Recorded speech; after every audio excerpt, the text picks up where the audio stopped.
inspiring them to have better lives. Para sa akin, yun ang pinaka-fulfillment ko as a filmmaker. Ako po si Olivia Lamasan. I am 58 years old and I am a TV and film writer and director. Nothing in life is easy.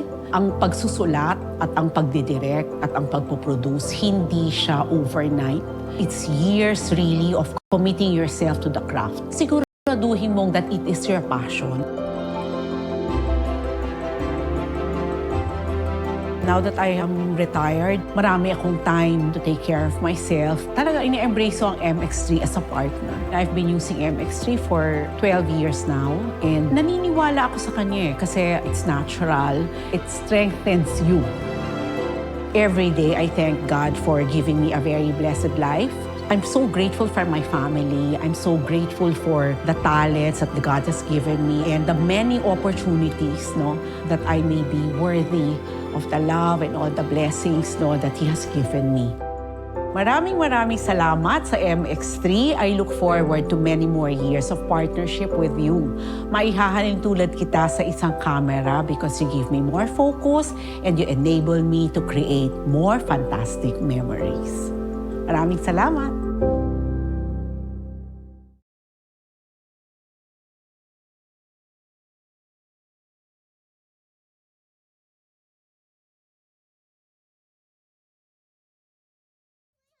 Radyo! Huwag mo sabihin radyo! Sabihin mo! Sabihin mo! Energy! Energy! Chismis Dabaglita! With Tita Cora and Kapitana Sisa. Same pero iba! Kayo patuloy pa rin pong nakatutok at nakikinig sa number 106.7 Energy FM. Panggawag mong sabihin radyo. Sabihin mo! Yun! At syempre sa mga kabubukas pa naman ng kanilang mga radyo at syempre sa mga kakatuni lang on our Facebook. Ako po si Kapitana Sisa. At ako naman po ang inyong Tita Cora. At ito na ang Baklita sa Woo Woo Woo! Hello po sa inyong lahat dyan at meron kang gustong batiin from Bulacan. Yes, ang aking ina na nasa far away. Ay, hello Mami Grace. Kapag comment ng comment sa mga posts, Tama. sinasabihan ko ng doon ka sa far away. Ayun, nandun na lang siya sa Bulacan. Hi Mami Grace. Ayan, Ayan. nakaputok siya Sana ay ngayon. okay ka din dyan. At syempre batiin din natin ang Hernandez Bakery dyan sa Maya, Pandacan, and of course a Mercury Drugstore dyan sa Maya, Paco Paz Branch. Yes. Hi sa inyong lahat. Magandang umaga. At syempre batiin din natin ang mga taga Murphy Market, Cubao. Ay. Not Cuba, but Aha, Cubao. Oo. Hi boys. Ayan. Palengke, lalaki. Bakit ba? May mga andyan, mga matador. Oh. Yung mga nagbubuhat ng mga gulay sa umaga. Nagtatagtag ng karne. Oo, yung mga nanglalapirot ng isda. Yung mga ganyan. Yung mga may yung pas... nagtatanggal ng hasang. Oo. Yung nanghahaplos ng bangus. Ganon. Sige. Lalo na yung mga nagpipiga ng gata. Liparot. Hi boys. Yung meron mga paskel na, Pahingi naman ako ng unang piga. ay! Tapos sabi nila, unang sapak, bet. Pero mas mababait ang mga tao sa Oo. Lalo na yung mga nagkakadkad ng nyo. Budburan niyo po kami.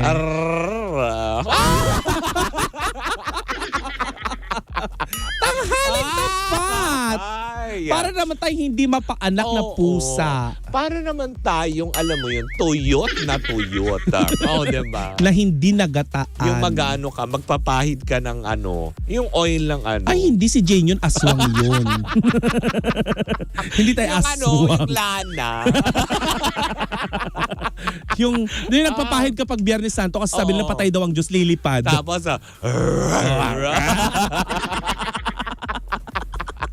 ay nako. Afraid na, ito Lord. na. Punta na tayo sa Earls. chika natin. Inurasan na tayo ng team replay na Kaya naman. nga, Sasabi ano ba nila, ganitong oras na naman nagsimula ang chika. More Nauna chika. ang laugh. Oo. Puro tawa. Inuna ang Kaya kaharutan. nga, nonsense daw tayo. Oh. Oo, kaya. Okay lang yun. It's okay. And thank you for watching. Yes. Kung sino ka man, di ba? Mm-mm. Ay, sa Team Replay all over the world. Oo. I love you all. Di ba? Correct. And of course, in the Philippines, ang dami din nila. Luzon, Visayas, and Mindanao, ang dami nila. Yesterday. O, di ba? Ay, Mare, eto na, chika. Anekla Barba. Alam mo bang kumakalat ang balita ngayon? Nino? Si OA naman to. Wala pa nga. Wala pa ba? Wala pa. Baklang OA. Okay, sige. Eto na. Anechi. Napapabalita ngayon, Mare, na yung pamilya daw nitong si Bea Alonso, Ano daw? pinaimbestigahan daw itong si Dominic Roque. Bakit? Kasi, Mare, nagdududa Ang yata bago nito, itong pamilya. gosh. Huwag kayo nagpapakita ng picture ni Dominic kapag ito nagsasalita ang tita nyo, nawawala sa Ako konsentrasyon. din, nawawala din. Parang tipong Ang baby face, ano. Pero diretso tayo, Mare. Baby boy, it's on my mind. I feel your fantasy. La la la la. Yun na nga. Pinaimbestigahan daw ng pamilya nitong si Dahil? Dahil nga nagdududa sila kung saan nanggagaling ang kaperahan ni Dominic. Ngayon, Mare, may mga Talaga netizen. ba? Oo. Yun ang balibalita, Mare, ha. Kaya Ngayon, nawawala ka na naman. signal. Oo nga, bakit ka Sabi naman ko na nga ganyan? ba, Tapos, kanina okay naman. Bakit pag ganitong second part lagi nawawala? Oo nga. So, eto na nga, Mare. Ang chika, Mare, Talaga, pinaimbestigahan. Grabe naman yun. Parang medyo para sa akin, off naman. alam mo ito yung mga chika, pinaimbestigahan na nga Dahil? daw. Dahil nga, Mare, hindi nila malaman kung ano ang trabaho nitong si Dominic. Artista! At saka influencer. Oo, di ba? Oo. Artista, influencer. Kailangan pa ba ng iba pa mga konkreto? Pero Mare, di ba yung mga investigasyon na ganito? Alam mo, nag-ugat yata ito, Mare, yun sa prenup. Pinatutuhanan tuloy yung prenup ngayon. Dahil nga dun daw, Mare. Nakakasad tuloy na parang tipong, so parang dahil sa prenup lumabas. Oo. So nalaman nyo na ito lang yung kinikita ni Dom, ngayon mamatayin nyo. Tapos ngayon iimbestigahan. Mare, may napapabalita pa. Gaano kaya katotoo yan? Eto pa, may napapabalita pa. Ano? Na itong si Dominic Roque, Mare, ay nakatira sa isang mamahaling condo unit. Oo nga daw. Na hindi na natin papangalanan kasi Na pagmamayari, yan ba yung pagmamayari daw ng nakapangalan daw sa politiko? isang kontrobersyal na politiko. Ay, Na pag-uusapan daw nitong mga nakarang araw. Ay. Eh di ba kainitan ng mga usap-usapin tungkol sa charter change itong mga nakarang araw. Talaga ba? Eh hindi natin sure kung isa sa mga politikong nasasangkot doon Ay, kung ano yung Ay, naku, mahirap i-touch ang politics in the Philippines. Though meron tayong naaamoy pero hindi natin ichichika for today's video. Hindi try mo. Ay, hindi. Mare. Kung gusto mong mawala sa pandakan. Hindi, tsaka ang hirap maglipat bahay. At magtago. Tama, diba? Pero yun na nga, Mare. Nakakasad dahil doon. Oo. Bakit? Anong meron dito sabihin na nga natin? Maski ako clueless eh. Yung sinasabi nga na controversial na politician na ito. O ano yun? Illegal na negosyo? Yun ba yung gusto nilang patungkulan? Mare, hindi nga natin alam kung yun ang pinatutungkulan nila, pero boss daw ito ni Dominic. Oy, so sa'yo na naman ano na naman kaya? Diba? Ano idudugtong nyo? Tapos sasabihin yan yung mga ang tawag dito? Eh di ba nabanggit ni Sian Gasa? Alpa Picho Papi, gano'n. Oo. Gano'n. Munyanyo. Oo. Yun yung itatag nyo. Oo. Sabihin, daddy, gano'n. Sugar baby, mga ganon. Sugar daddy, gano'n. Oo. Ganon ba? Gusto nyo na sabihin? Ba't hindi nyo pa kasi diretsuhin? Ang dami nyo pang mga patutsada. Oo. Diba? Di ba, Mare, si Bea Alonso nababash nga din. Oo, diba? Dahil sinasabi nila na wala daw nagtatagal na lalaki sa kanya kasi masama daw ugali. Oo, yung mga ganyan. Mga ganyan. Mga ano naman kayo. Oo. Ngayon si Dominic Roque naman, Mare, yun yung mga napapabalita kay Dominic. Oo. Na kesyo, may mga nagkokomento pa na na nagtitinda daw ito ng karni at mangga. Oh, di ba? Parang lumalabas ngayon all over. Ayaw ko kung nahapyawan nyo doon sa app na X, di ba? Dating Twitter. Yung parang naging under siya ng Vic Fabe. Oo, mga ganun diba? daw. Kasi di ba yung Vic Fabe dati parang gumagawa ng some sort of hindi magaganda sa mga modelo niya. Yes. Na para bang nagsasurface ngayon ang mukha ni Dominic Roque na doon siya galing. So ano bang pinatutungkulan nyo? Na namamakla yung tao? Ganun ba yun? Na alaga ng isang mayamang bading? Alaga ng isang politician na ang hiling ay baby boy? Yun ba yung mga gusto nyong Bakit hindi nyo idiretso? Bakit hindi nyo diretsuhin yung mga tanong? Hindi yung kahagingan nyo na nakatira. Ano naman kung nakatira siya sa kondong Oo. kung kaya naman din niya. At saka kung hindi man nakapangalan sa kanya, kung sakasakali Bakit man. wala siya karapatan rumenta? Oo. O baka kaibigan naman niya. Diba?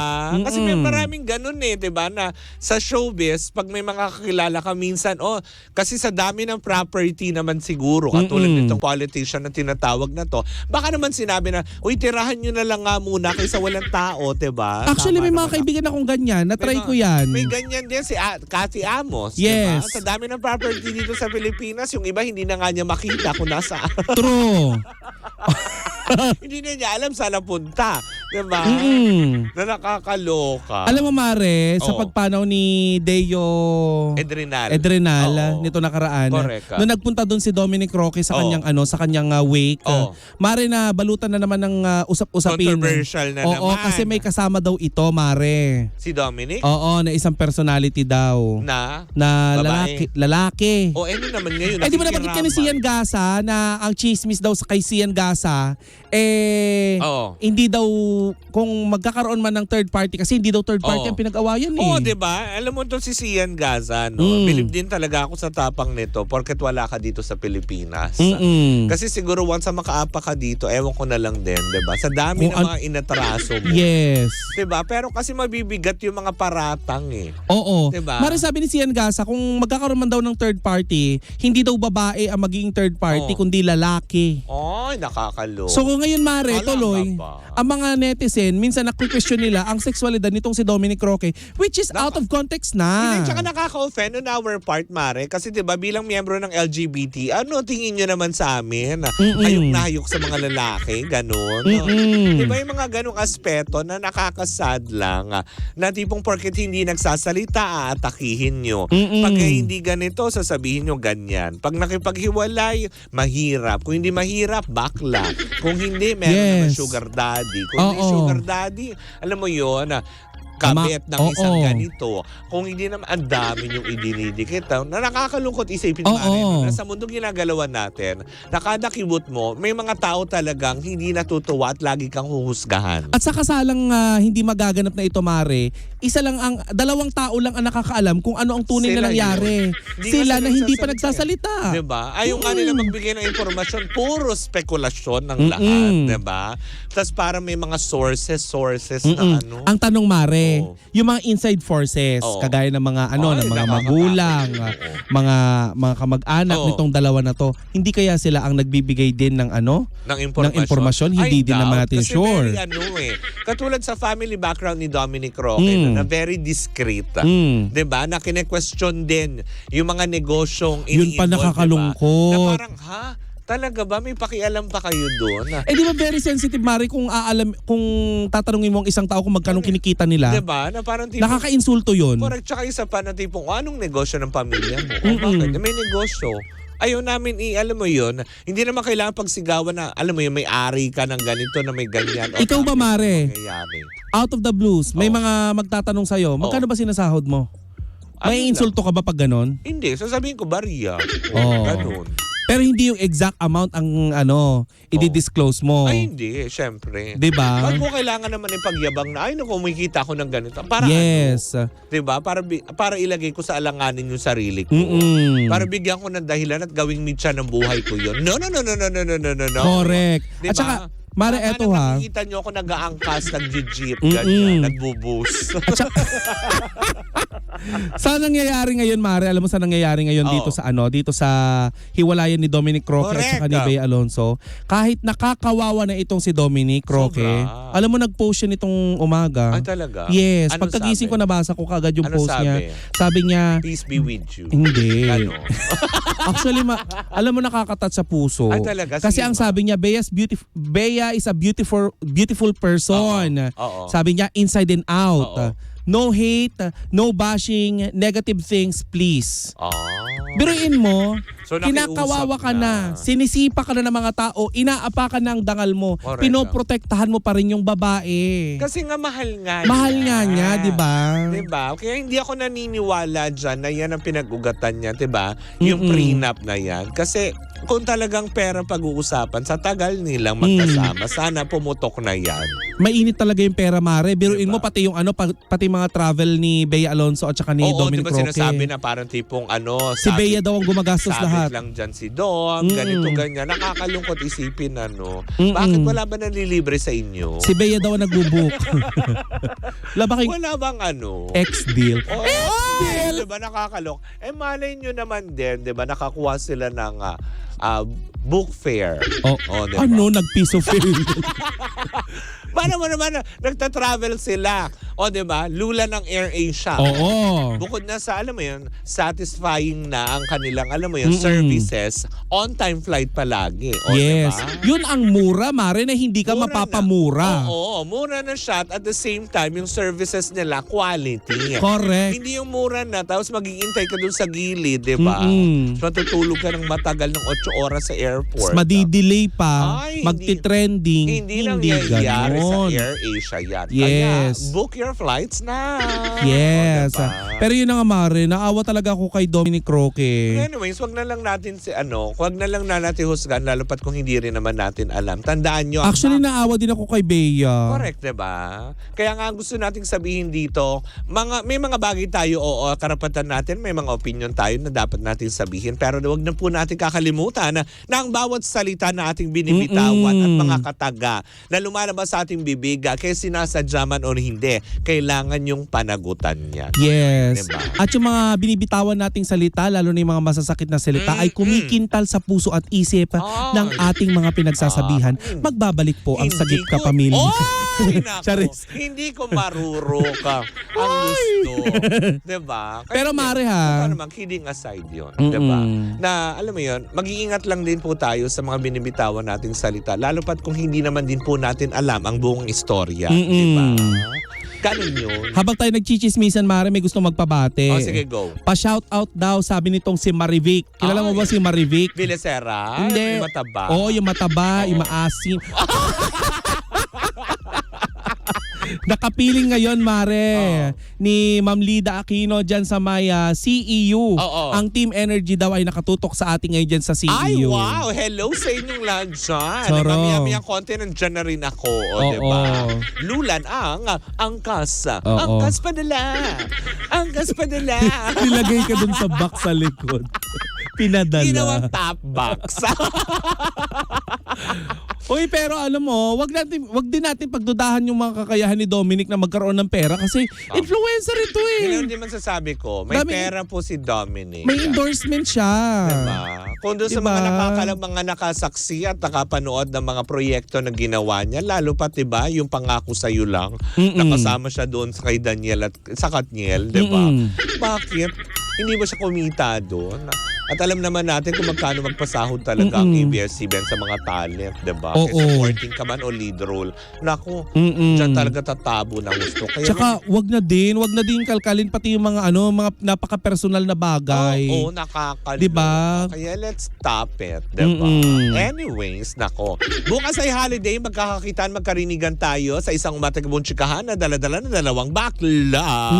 Alam mo, Mari, ang iiwan nating tanong sa mga netizen kung totoo man. Sige. Na lalo na sa ating mga team replay, kung totoo man na pinaimbestigahan ng family nitong si Bea Alonso, itong si Dominic Roque, bakit ngayon kung kailan engaged na sila? Correct, diba? Bakit hindi nung nagliligawan pa? Tama, diba? Kasi, di ba, kailangan i-secure mo muna yung anak mo bago ma-engage. True, diba? Bakit kung kailan na ikakasal na? Parang feeling ko nga parang pinag-aaway-aaway lang sila. At saka tama na din yung mga sinasabi ng mga netizen na kaya magpapakasal tong si Dominic dahil gustong makibakas dun sa 1.2 million na worth ni Bea. Billion. I'm sorry. Kinulang pa no? Kinupit mo na naman eh. Yung 1.2. Hoy, hindi ako nangungupit. Yung 1.2 na yun, iba yun. Correction, it's 1.3. But, Eme! Char! Tara na! Bakla ka. Hindi kita kinakaya. Ako naman tong si Bakla. Banggit din ng banggit. Akala inuman. Sige na. Sorry, ma. I don't know why. Anyways, muli mo ako pa si Kapitana Sisa. At ang rumpang yung Tita Cora. At ito pa rin ang Maklitas! Woo, woo, woo! At tuloy-tuloy pa rin po ang ating tugtugan. Siyempre dito po lamang yan sa number 106.7 Energy FM. Panggawag mong sabihing radyo! Sabihin mo!